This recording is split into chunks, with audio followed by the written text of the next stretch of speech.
Seperti apa perkembangan terkini terkait perburuan pelaku penyekapan di Bandung, Jawa Barat? Kita sapa jurnalis Kompas TV Mita Handayani dan juru kamera Andri Iskandar di TKP lokasi penyekapan. Mita, apakah saat ini polisi sudah mengetahui pelaku penyekapan ini berada di Bandung atau sudah melarikan diri ke wilayah lain?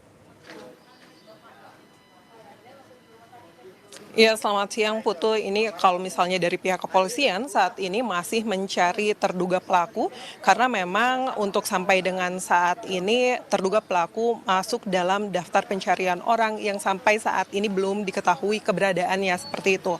Nah, Putu dan juga saudara, saat ini saya sedang berada di lokasi tempat yang diduga menjadi tempat penyekapan dan kekerasan yang berlangsung kepada korban. Ini di belakang saya bisa dilihat inilah kos-kosan yang ditinggali oleh korban dan juga terduga pelaku selama 3 bulan terakhir. Jadi menurut informasi dari penjaga kos, memang terduga pelaku dan juga korban ini datang pada tanggal 9 Maret lalu dan tinggal memang bermaksud untuk mengontrak atau kos selama 3 bulan sampai dengan 9 Juni kemarin seperti itu. Namun pada 9 Juni yang seharusnya terduga pelaku dan juga korban keluar dari kosan ini masih tetap mendiami kosan ini, dan pada tanggal 9 Juni kemarin lah yang menjadi awal diketahuinya keberadaan korban yang ditemukan secara tragis seperti itu.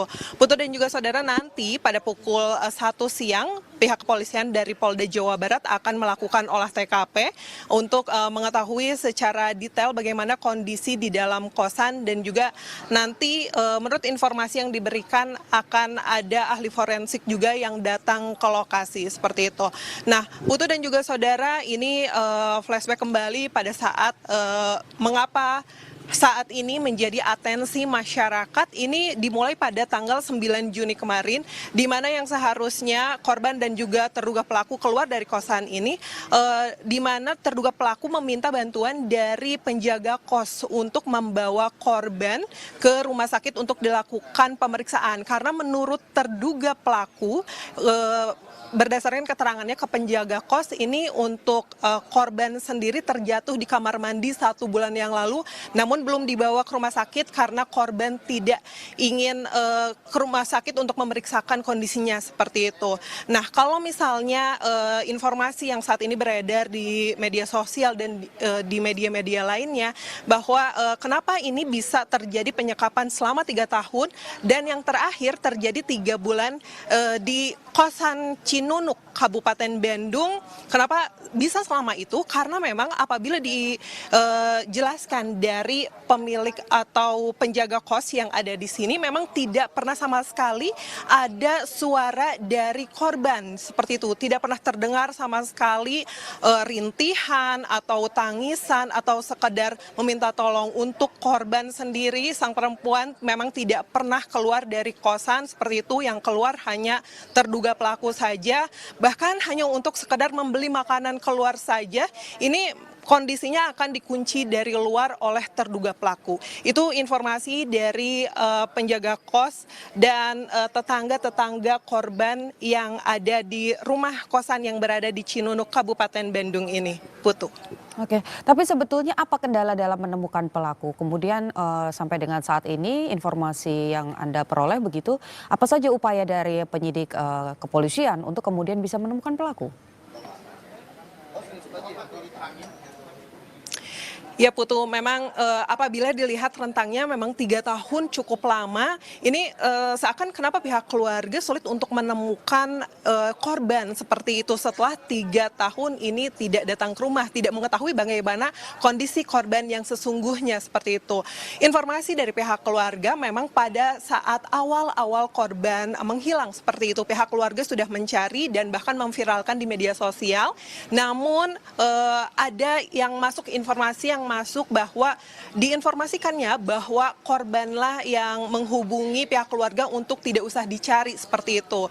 Jadi inilah yang membuat keluarga akhirnya tidak mencari sampai dengan 3 tahun terakhir ini. Dan untuk pihak kepolisian sendiri ini masih mencari karena memang apabila diinformasikan dari pihak kepolisian, ini si pelaku sudah mengetahui bahwa dirinya sedang dicari seperti itu. Jadi memang untuk pergerakannya sendiri saat ini belum dapat diketahui, namun untuk siang ini rencananya memang Polda Jawa Barat juga akan melakukan konvers di Rumah Sakit Hasan Sadikin Bandung, tempat di mana korban saat ini sedang dilakukan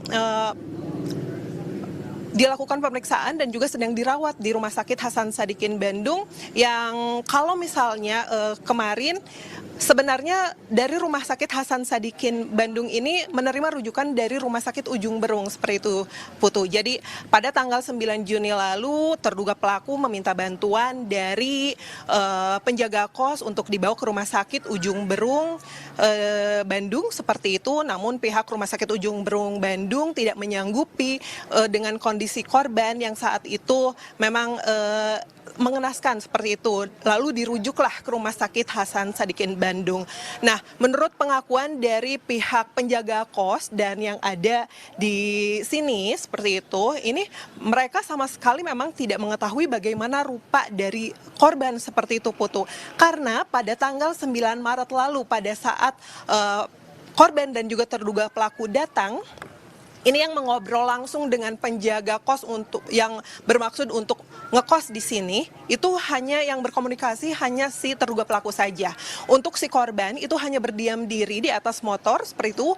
Datang malam hari, korban itu menggunakan kacamata hitam, lalu menggunakan masker dan juga menggunakan kerudung. Jadi memang tidak terlihat sama sekali bagaimana kondisi korban yang sebenarnya pada saat itu. Dan diinformasikan juga oleh terduga pelaku, oleh penjaga kosan, memang terduga pelaku ini menginformasikan kepada yang ada di kosan ini bahwa memang korban ini minus 17 seperti itu. Jadi ada kesulitan dalam penglihatan seperti itu.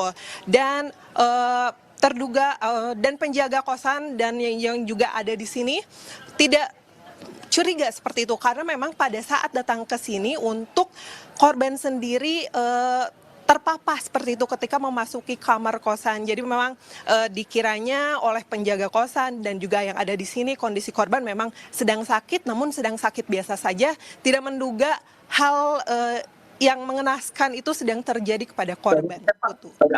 Oke, baik.